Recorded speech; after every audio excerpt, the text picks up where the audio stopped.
Bonjour, nous sommes le samedi 10 janvier 2026 et le sujet est le déficit commercial des États-Unis qui n'a jamais été aussi bas depuis 16 ans, c'est-à-dire depuis 2009. 2008-2009, c'était la crise des subprimes.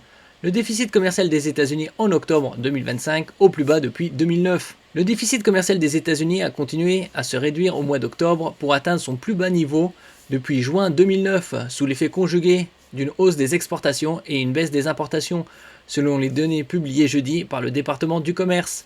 N'oubliez pas de vous abonner pour plus de news nationales, européennes et internationales sur ce monde merveilleux dans lequel nous vivons.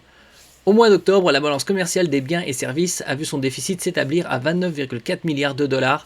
Actuellement, 1 euro c'est environ 1,18 $.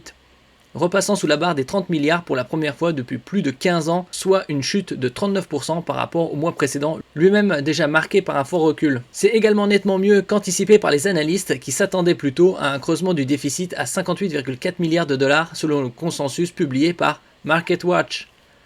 Surtout, le recul du déficit se confirme depuis 3 mois alors que les économistes ne cessent d'anticiper un mouvement inverse qui tarde pour l'heure à se concrétiser. C'est plus des analystes qui sont anti-Trump que des analystes objectifs.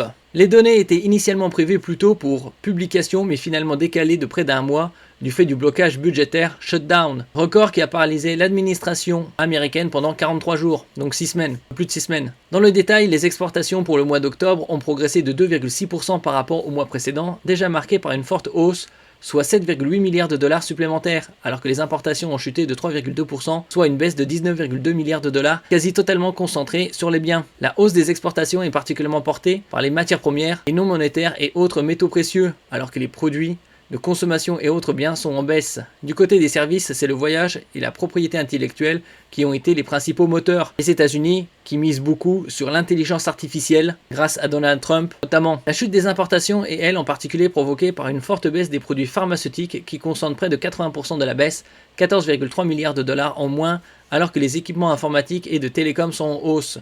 Pour les services, les importations sont en légère hausse, là encore sous l'effet du tourisme. Concernant la répartition géographique, le mois d'octobre représente une forte évolution du déficit commercial des biens, la Chine n'étant plus le quatrième déficit le plus marqué sur un mois pour les États-Unis à 13,7 milliards de dollars. Le Mexique, Taïwan et le Vietnam sont désormais les pays avec lesquels les États-Unis ont un déficit commercial le plus marqué, en hausse dans les 3 cas. Donc ça a porté ses fruits la politique de Trump.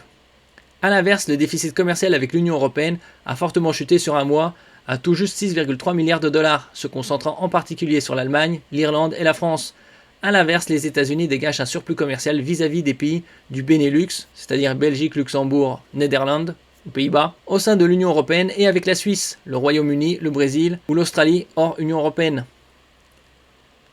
Merci pour votre écoute et à la prochaine.